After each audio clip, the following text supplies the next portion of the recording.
Nos céus hostis do Iraque, a guerra aérea será transformada na fúria da Operação Tempestade no Deserto. Máquinas americanas de última geração enfrentam pilotos iraquianos veteranos no comando de caças de fabricação francesa e soviética. Veremos de dentro da cabine o combate aéreo moderno sendo forjado em uma batalha tecnológica pela supremacia aérea.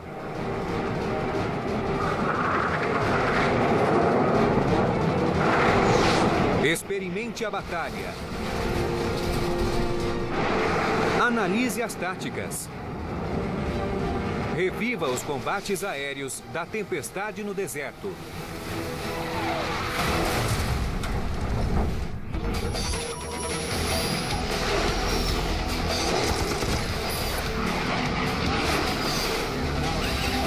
Combates aéreos. Tempestade no Deserto. 17 de janeiro de 1991. Nas primeiras horas da manhã, um EF-111A Raven penetra o espaço aéreo sobre o oeste do Iraque. A Operação Tempestade no Deserto começou. A guerra aérea está prestes a esquentar. O capitão Jim Denton conduz a aeronave na escuridão, apenas 300 metros acima do deserto. O EF-111 é o Cadillac dos aviões de baixas altitudes. Foi projetado para ser muito estável em voos rasantes em alta velocidade. Ao lado de Jim, no assento direito, está o capitão Brent Brandon. Enquanto Jim pilota a aeronave, o trabalho de Brent é cegar os radares iraquianos com o poderoso bloqueador instalado no jato. Nós atravessávamos a defesa inimiga e, basicamente, bloqueávamos os radares para que o pessoal que carregava as bombas viesse depois de nós pudesse penetrar e fazer o lançamento. Jim e Brent estão na dianteira do grupo, seguidos por uma força maior de ataque.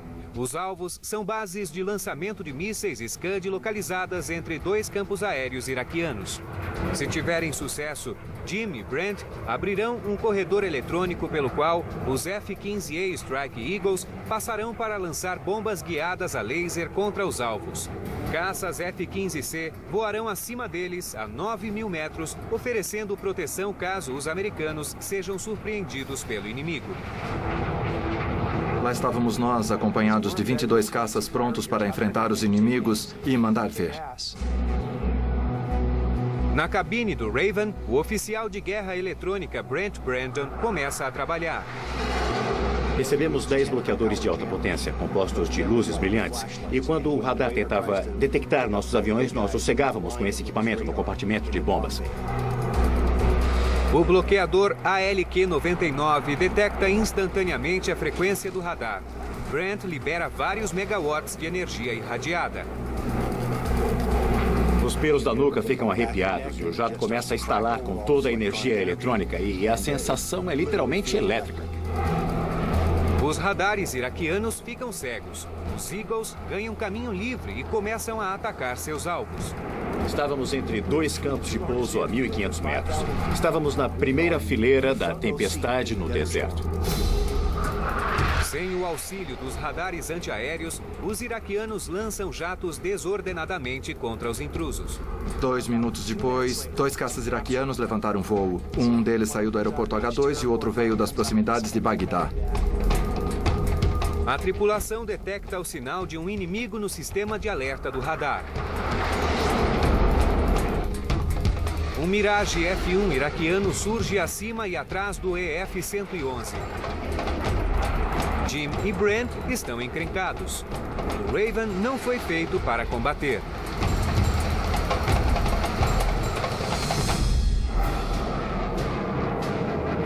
O EF-111A é uma variante do caça-bombardeiro EF-111 Aardvark.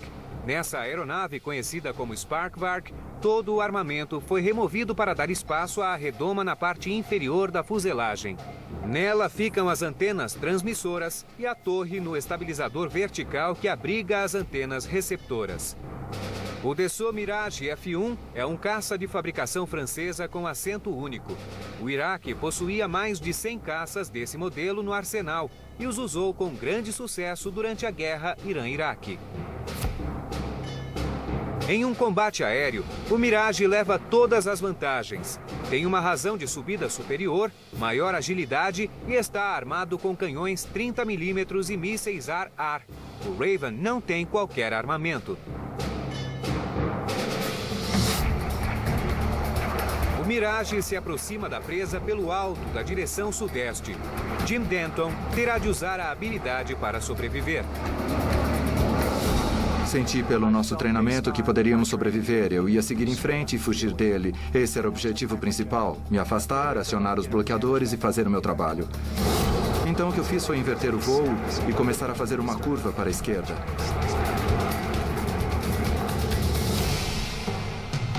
É um movimento defensivo simples que posicionará os motores do jato americano fora da linha de tiro dos mísseis guiados a calor do Mirage. Mas o jato iraquiano já acionou o sistema de localização do míssil. O som ameaçador dos pulsos do radar soam no capacete de Jim. Ao olhar por cima do ombro direito, Brent vê o brilho do míssil. É como estar numa noite escura e ver alguém acendendo um cigarro. E em seguida o cigarro vem na sua direção. E eu ouvi, míssil lançado, lado direito. E falei, o quê? Ele repetiu, míssil lançado à direita, vire para a direita. Nessa altura eu estava totalmente cego, a 120 metros, com um míssil vindo na minha direção. Jim manobra a aeronave para a direita, puxando com toda a força. Ao fazer uma curva fechada, Jim está tentando enganar o circuito eletrônico do míssil. É uma manobra muito perigosa. Você gira, faz uma curva muito fechada em baixa altitude. Jim e Brent se expõem a uma força de 5 Gs, o máximo que a aeronave é capaz de suportar. Podemos ter uma curva suave ou uma forte. E essa foi forte. Brent lança chamarizes, tiras de alumínio com o objetivo de confundir os mísseis. A tática funciona.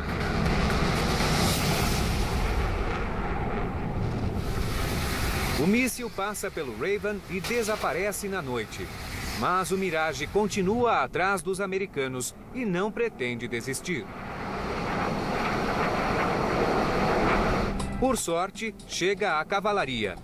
Um F-15C pilotado por Robert Greater está em uma missão de captura bem acima do combate.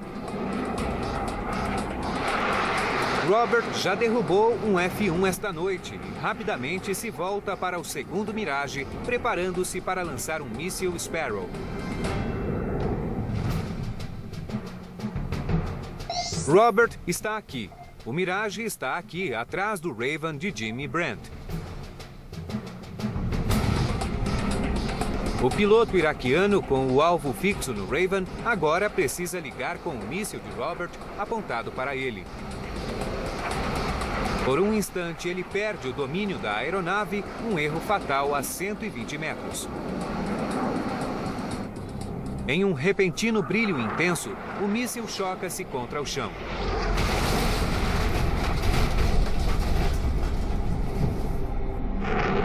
Vimos a bola de fogo diante de nós.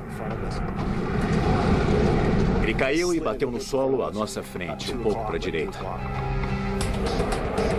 Robert Greater, o piloto do F-15, recebe o crédito da vitória, mas Jim e Brent recebem uma condecoração pelo papel que desempenharam no combate. O Mirage F1 era muito superior ao F-111 desarmado, mas quando resolveram lutar no nosso ambiente, aí eles pagaram o preço.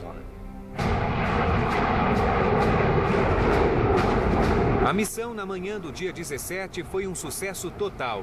As 671 patrulhas de combate realizadas naquele dia foram o primeiro teste de uma nova estratégia na guerra aérea.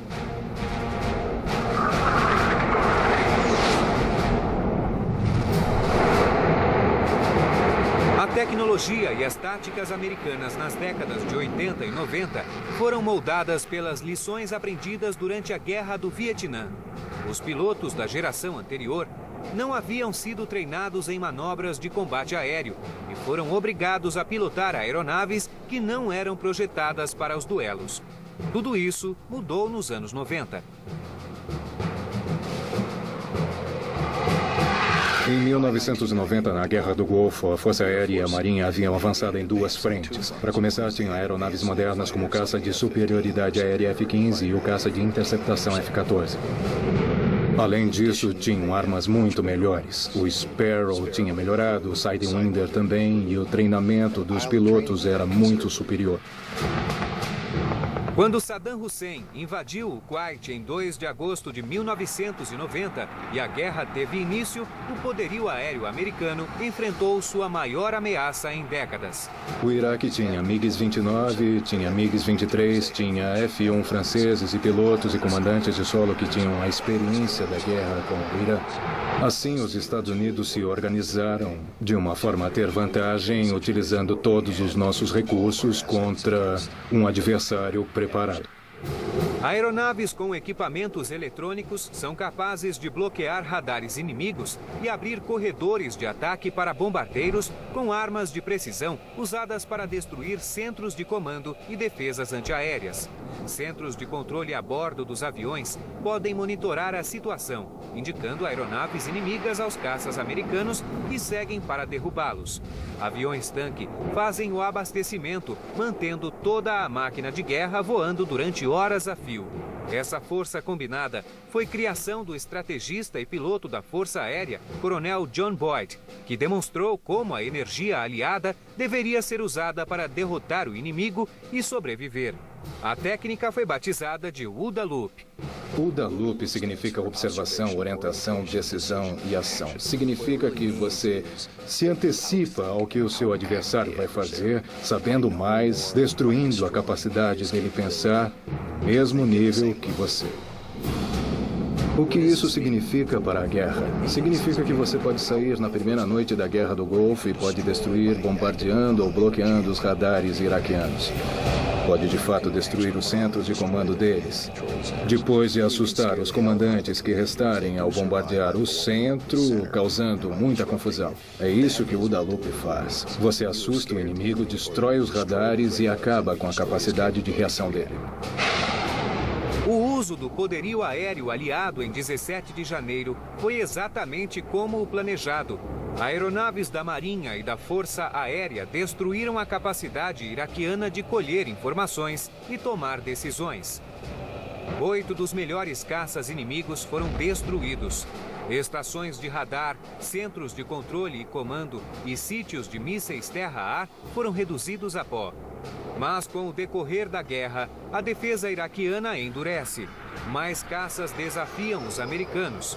Em 19 de janeiro, o piloto Larry Pitts, do comando de um F-15 Eagle, enfrentou alguns dos melhores pilotos da Força Aérea Iraquiana em um dos mais emocionantes combates da Guerra do Golfo.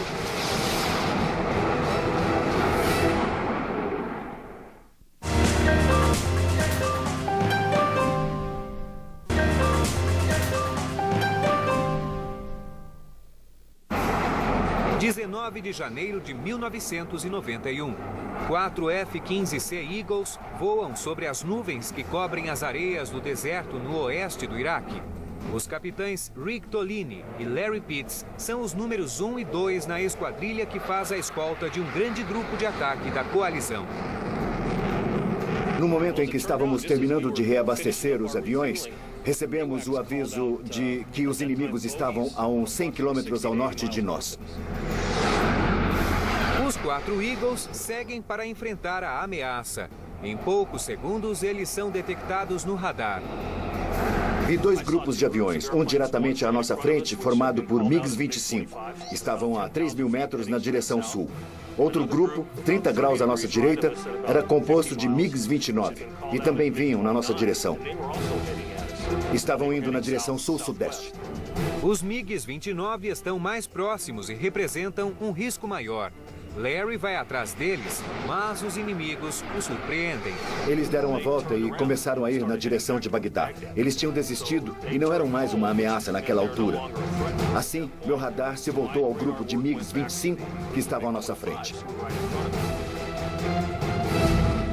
O MiG-25 Foxbat é um interceptador grande e de alta velocidade, capaz de atingir Mach 2,83. Ele foi projetado para alcançar a mais veloz aeronave americana e derrubá-la com mísseis guiados a radar ou infravermelho. O F-15C Eagle é o principal caça de superioridade aérea no arsenal da Força Aérea Americana. Um misto de extrema manobrabilidade e aceleração, autonomia, armas e eletrônicos. O MiG leva vantagem na velocidade, mas as armas, o radar e a agilidade do Eagle são muito superiores à dos Foxbat. A 40 quilômetros, os americanos usam o radar para fixar a posição dos MiGs-25. Mas esses pilotos iraquianos são habilidosos e agressivos. Os MiGs-25 executaram uma tática soviética para escapar dos radares dos Eagles. Os pilotos dos MiGs lançam chamarizes para ocultar a manobra e reduzem a altitude para serem confundidos com os reflexos no solo. Eles viraram para oeste e começaram a voar muito baixo. Acabaram escapando do radar e nós os perdemos de vista por instantes. Mas, de repente, um dos MiGs-25 vira na direção dos americanos.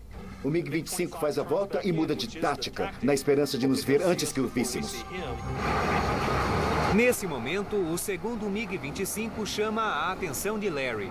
Larry está aqui, na extrema direita das aeronaves americanas. O MiG está aqui, passando a uma velocidade supersônica rente ao chão do deserto. Larry trava o inimigo no radar e espera a autorização do líder da esquadrilha, Rick Tolini, antes de atacar. Ele podia dizer vai, espera ou negativo. O que eu disse foi vai, o que significa que ele ia me dar apoio e eu poderia agir como líder da esquadrilha sem me preocupar com ele. Eu inverti o voo e fiz uma curva em S a 3.000 metros. A manobra de Larry o colocará na mesma altitude e atrás do inimigo, a posição perfeita para lançar um míssil. Mas é um momento arriscado. A força envolvida chega a 12 Gs. E isso leva homem e máquina aos limites da sobrevivência.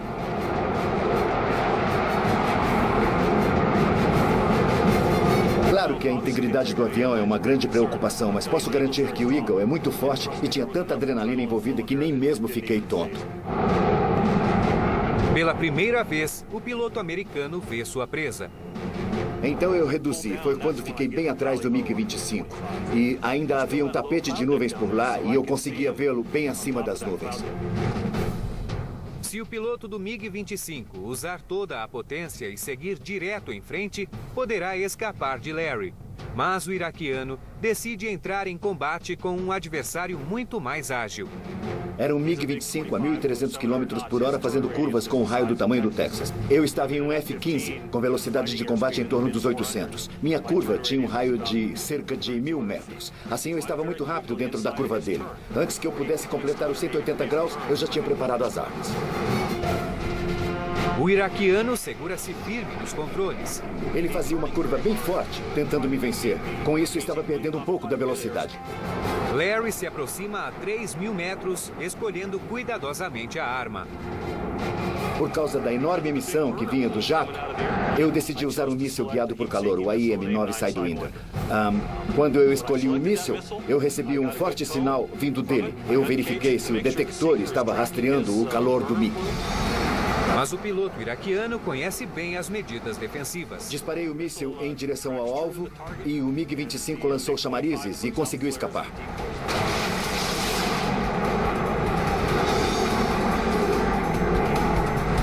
Eu tinha outra opção. Escolhi um AIM-7. Ele é guiado por radar. Eu o via no monitor como um grande círculo. Ficava piscando dispare, dispare, dispare, o que significava que estava no alvo. Então eu lancei o míssil. O míssil vai para o alvo, mas não explode. Então Larry recorre a um segundo míssil de calor. O iraquiano despista o míssil com novos chamarizes. O capitão Larry Pitts encontrou um adversário à altura. O sujeito resistia bem. Então eu disse para mim mesmo, se esses mísseis não funcionarem, eu vou ter que atirar contra ele. O que não é fácil, já que ele está a 90 metros de altitude, voando a 900 por hora em linha reta. Larry lança o último AIM-7. Este tem de funcionar. Então eu disparei o míssil a 1.800 metros de distância e ele foi direto para a cauda e explodiu a parte traseira do avião.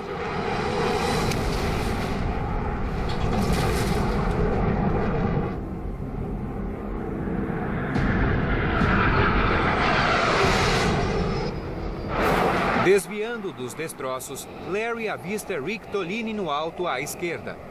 E 8 quilômetros adiante dele, Larry vê um brilho. Eu já imaginei que seria o outro MiG-25. O inimigo está frente a frente com Rick e se aproxima rápido. Mas Rick não quer disparar. Da posição em que está, o avião parece ser um F-15. Então Rick decidiu identificar a aeronave. E ele fez isso de modo muito interessante. Ele perguntou pelo rádio, supondo que se ele fosse um inimigo, não estaria na nossa frequência. Alguém está com o queimador ligado?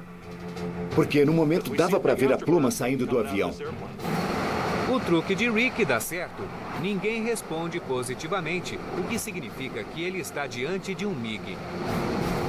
Rick dispara um AIM-9. Vi o míssil partindo. Também vi chamarizes saindo do avião. O míssil mais uma vez foi enganado pelo MiG. Os pilotos dos dois MiGs lutaram bravamente. Mas o piloto iraquiano comete um erro fatal. Ele posicionou o avião de barriga para nós. Então, pudemos ver a parte inferior do avião dele, o que não é uma coisa recomendável para um MiG. Rick escolheu um míssil guiado por radar AIM-7 Sparrow e disparou. O avião virou uma bola de poeira.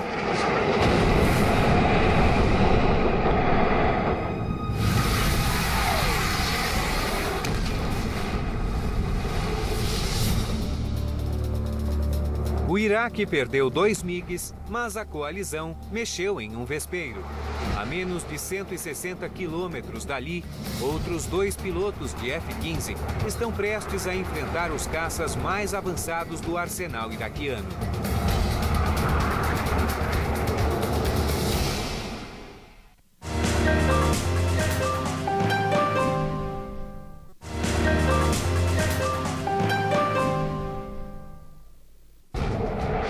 Dia 19 de janeiro de 1991.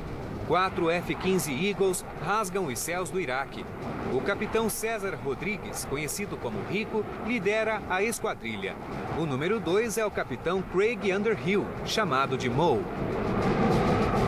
Nossa missão inicial era a defesa aérea e o nosso trabalho era proteger os bens de alto valor, aviões-tanque, radares, equipamentos, todo mundo que estivesse apoiando as missões ofensivas que porventura estivessem avançando.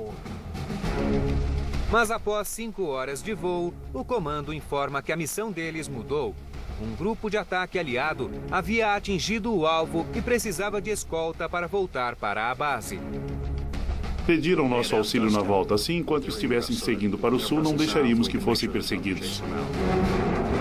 César separa-se da esquadrilha. Ele e Craig vão dar cobertura aos bombardeiros, deixando os números 3 e 4 protegendo os bens de alto valor. A caminho do alvo, os Eagles detectam atividade em seus radares. 2 aviões a nordeste, a 100 quilômetros de distância.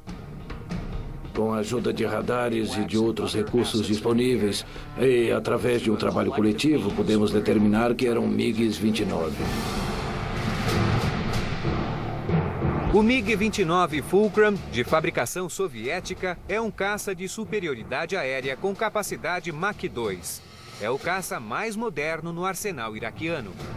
O Eagle tem melhores plataformas de radar e armamentos, o que lhe dá vantagem na detecção a longa distância e destruição de alvos inimigos.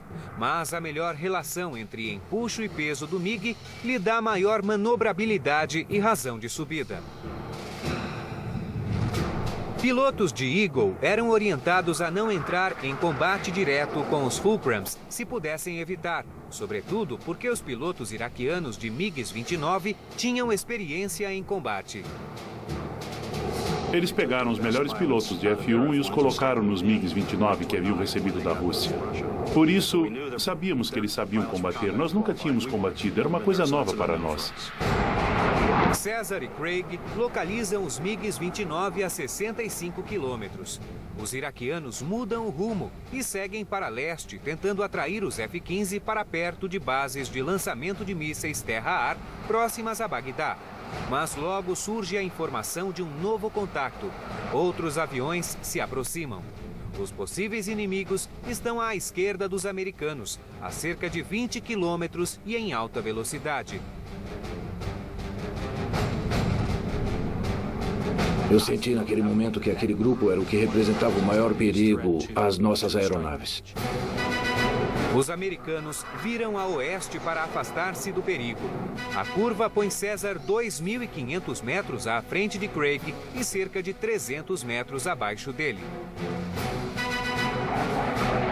Craig consegue travar um dos aviões desconhecidos no radar e tenta identificá-lo antes do encontro.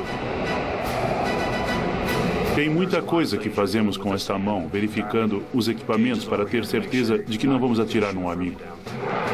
Estávamos tentando fazer a primeira coisa, que era identificar os amigos para evitar problemas. E também era muito importante identificarmos os inimigos. Com os dois aviões se aproximando em velocidades supersônicas, restam apenas poucos segundos até o encontro. Quando estão a 13 quilômetros de distância, vem a confirmação de que são inimigos. Assim que ouvi a palavra inimigo, apertei o botão e lancei um IM-7. Foi como um trem partindo, saiu debaixo do meu avião e foi na direção da aeronave que se aproximava.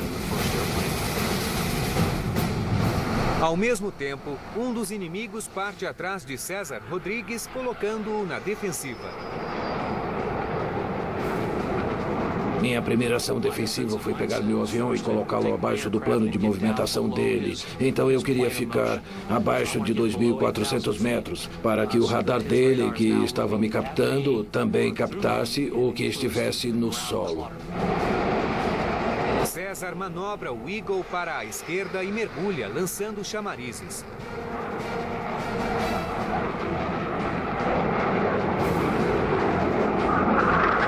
Quando ele começou a virar, eu estava olhando para o meu míssil e o César fez a volta na minha frente e o míssil passou a uns 100 metros acima do jato dele. Esse foi um enorme susto para mim. Eu imagino como foi para ele. E eu ouvi me chamar. Eu virei para a esquerda na minha cabine e cheguei a ver o motor do míssil dele.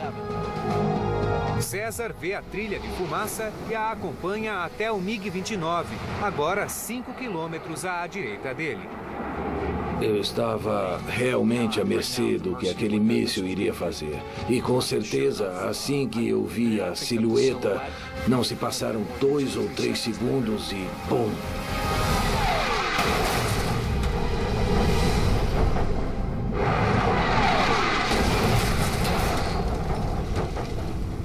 Ele deu um mergulho, eu virei a cabeça para olhar, então eu vi uma grande nuvem marrom. César Rodrigues sobe novamente para ficar ao lado de Craig. Voltamos a dar apoio mútuo. E para ser sincero, meu primeiro pensamento foi ir embora de lá. Os pilotos estão prestes a rumar para o sul ao encontro do avião-tanque quando recebem um novo alerta. Eles entraram em contato de novo e nos disseram que havia um segundo avião a 16 quilômetros ao norte. E mais uma vez, vi que eu não podia fazer a volta e nos colocarmos na zona de alcance das armas dele, bem atrás. Então, voltamos à luta. Contornando a zona de alcance, os americanos rapidamente captam a aeronave desconhecida no radar. Craig está aqui, a 2.400 metros, 800 metros à frente de César. O desconhecido está aqui, a 8 quilômetros de distância e a 3.000 metros de altitude. Craig usa o sistema automático do radar para fixar o alvo. Eu apontei os armamentos para ele, ele fez uma curva conveniente para mim e virou novamente para a esquerda, numa manobra bem fechada. A manobra à esquerda expõe a parte inferior da aeronave para Craig, fazendo dela um alvo fácil para um míssil guiado por radar. Eu travei o alvo, virei, fiquei de frente para ele, me preparei para disparar. E ele brilhou como um diamante na minha tela. Passou de um contato sólido no radar para um diamante. Era amigo. Craig fica paralisado. Se esse avião era amigo, então a aeronave que ele havia derrubado poderia ser um colega de esquadrilha.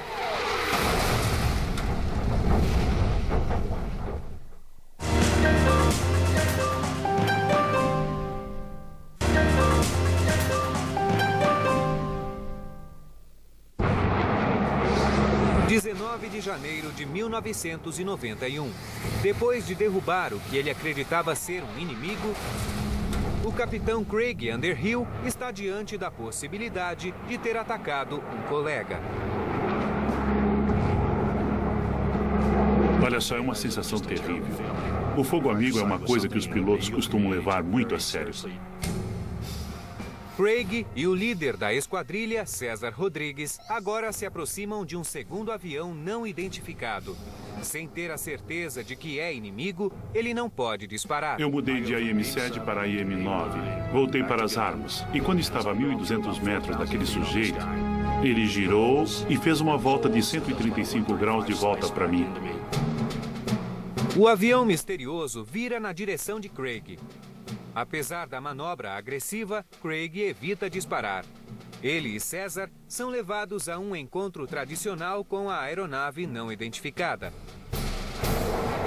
Craig sobe, posicionando-se 2.700 metros acima de César, que tenta fazer uma identificação visual. Craig mantém a aeronave no radar, preparado para disparar um míssil, caso César confirme se tratar de um inimigo. Eu acionei a caixa de detecção de alvos que era gerada pelo radar para ver se eu conseguia identificar o sujeito ainda fora de alcance visual. Se eu conseguisse identificá-lo antes do encontro, Craig teria a chance de fazer o disparo e, enfim, acabar com aquilo. O F-15 de Craig continua identificando a aeronave como amistosa.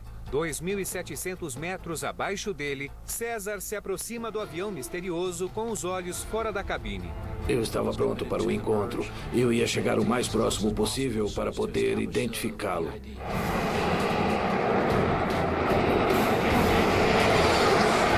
Quando os jatos se cruzam, César consegue ver a aeronave por inteiro. Vi as cores iraquianas na cauda, a bandeira e também o perfil do MiG-29. Avisei que era um MiG e iniciei uma curva à esquerda. Ele virou à esquerda também. Os dois pilotos tentam assumir a posição interna e manobram na descendente. O piloto do MiG-29 leva uma pequena vantagem nesse tipo de luta. Mas com o solo cada vez mais próximo, talvez não haja tempo o bastante para se aproveitar desse ponto forte. Então César e ele estavam numa corrida para baixo. César toma o lado interno, o sujeito gira e retoma a posição. Eles estão provavelmente na direção noroeste. Um giro de 135 graus com César tentando posição de disparo. É um combate aéreo clássico. O F-15 não foi projetado para isso, mas está dentro de sua capacidade. A batalha, que começou a 2.400 metros, se aproxima do solo. À medida que a coisa foi descendo, 2.400, 2.100, 1.800, 1.500 e continuamos indo para baixo, o chão do deserto começou a se tornar um fato. Próximo demais para usar um IM-7, César tenta se posicionar para usar um míssil guiado por calor. O piloto iraquiano está próximo demais do solo. Ele sabe que precisa sair para algum lado. De repente, ele gira e mergulha fazendo um S, desafiando o americano a segui-lo. César não cai no truque. Com habilidade, ele coordena os movimentos da aeronave, posicionando o F-15 de modo a surpreender o iraquiano quando ele subisse. Antes que ele conseguisse se recuperar, ele chocou-se contra o solo do deserto, formando uma bola de fogo que girou, girou e girou, o que pareceu uma eternidade para mim.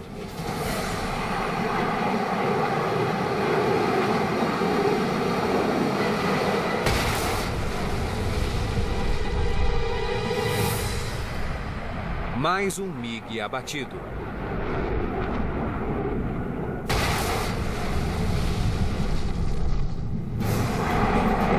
Nós enfrentamos 2 cenários nada tradicionais, já que o F-15 foi feito para enfrentamentos de longa distância, fora de alcance visual. Apesar de tudo, as vitórias demonstram que em qualquer situação, o F-15 é uma aeronave de combate excepcional. Ao longo de toda a guerra, o F-15 Eagle manteve o domínio dos céus do Iraque. Sob sua proteção, aviões de ataque continuaram bombardeando centros de comando e controle, instalações de radar e bases de mísseis antiaéreos. Os pilotos de F-15 obtiveram 13 vitórias em combates aéreos nos primeiros 2 dias de guerra. Quase todas elas se devem à capacidade da aeronave de combater além do alcance visual, resultado de um século de inovações tecnológicas na guerra aérea.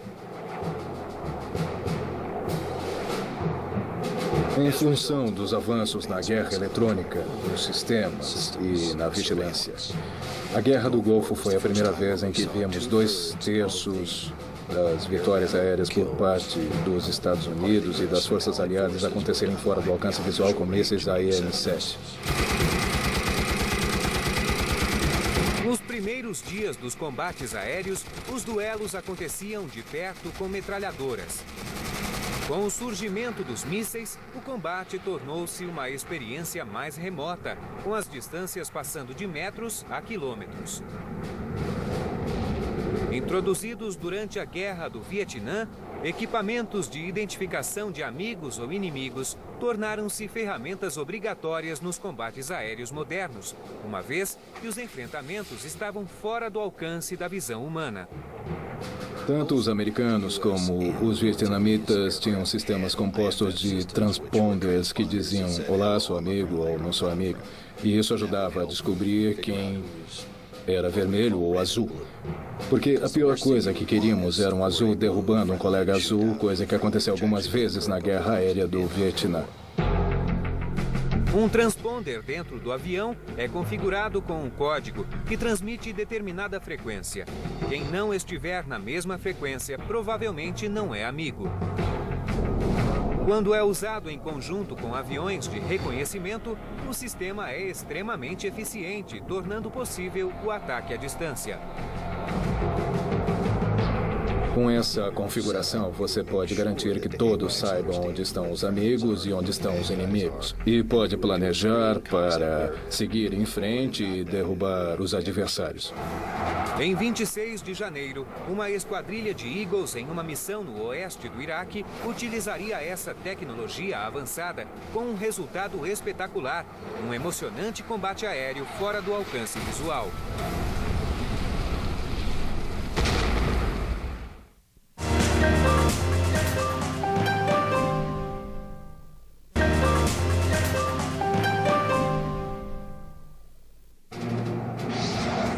Em 26 de janeiro de 1991, uma esquadrilha de Eagles sobrevoa o oeste do Iraque. O líder é o capitão Rory Drager, acompanhado do ala, o capitão Tony Schiavi.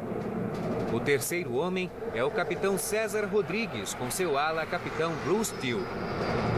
A oeste de Bagdá, no extremo norte de sua patrulha, um avião de reconhecimento capta atividades sobre o H-2, um movimentado campo de pouso iraquiano. A primeira chamada nos avisou que 4 aeronaves tinham decolado do H-2 e seguiam para nordeste. Os americanos apontam os radares para oeste na direção do campo de pouso. Cada um de nós faz uma curva a 90 graus e então a nossa formação de 4 aeronaves passou a seguir na direção oeste-noroeste. Eles formam uma parede de Eagles voando ao longo de uma linha de 16 quilômetros. Isso permite aos americanos concentrar o poder de fogo ao mesmo tempo em que ampliam a cobertura dos radares. Cada um tem uma responsabilidade. Uns olham para baixo no radar, outros para o alto, para termos certeza de que estamos cobrindo tudo que esteja voando entre o solo e uma altitude de 5.000 metros. Logo surgem 4 contatos a longa distância no radar. Não há aeronaves amigas na região. Esses aviões são provavelmente inimigos. Os americanos usam todo o poderio militar. O ruído ensurdecedor de 8 motores a jato ecoa sobre as nuvens. Embora o inimigo esteja fora de alcance visual, os Eagles localizaram sua presa. Rory quer manter o elemento surpresa. Ele dá uma ordem à esquadrilha. Mantivemos os radares ligados para ter certeza de que sabíamos de tudo. Quantos deles havia e o que poderíamos fazer em relação a esses alvos. Travar o inimigo no radar é um modo certo de assustar o inimigo antes que esteja ao alcance dos mísseis. Assim como existem aqueles detectores de radar para carros, eles têm uma coisa parecida. Então, se travarmos no alvo, esse sistema é ativado. Um dos jatos iraquianos se afasta com problemas mecânicos. Os outros 3 continuam voando baixo, a menos de 300 metros do solo, em uma formação em V. As diversas fontes de informação dizem aos americanos o que vão enfrentar. Nessa altura, tínhamos várias informações positivas de muitas fontes diferentes e todas confirmavam os MiG-23. O MiG-23 Flogger é um caça-bombardeiro com 2 motores. Ele é projetado para interceptar em qualquer tempo e seu design robusto o torna estável em altíssimas velocidades, sobretudo em baixas altitudes. Os inimigos foram identificados. E os americanos têm autorização para disparar. Basicamente, nós cumprimos todas as regras de enfrentamento para podermos agir, e foi o que nós fizemos. Rory designa os alvos. Ele atacará o líder da esquadrilha. Tony atacará o que está no extremo norte e César o do extremo sul. Os americanos travam os MiGs no alvo e apertam o botão. Mísseis AIM-7 são lançados. Os mísseis saem voando em todas as direções a caminho dos inimigos.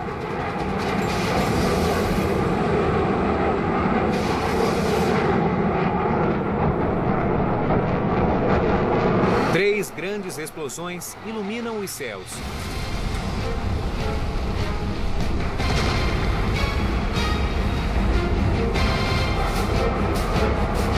Os F-15 mergulham através das nuvens, bem a tempo de verem os mísseis atingirem os alvos. Foi uma missão perfeita. 3 inimigos derrubados fora do alcance visual.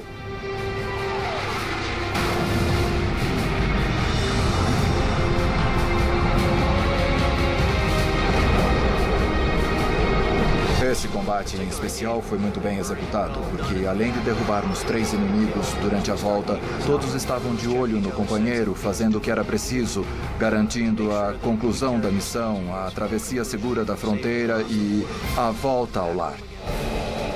Em pouco mais de um mês, o poderio aéreo aliado desestruturou a 5ª maior força aérea do mundo.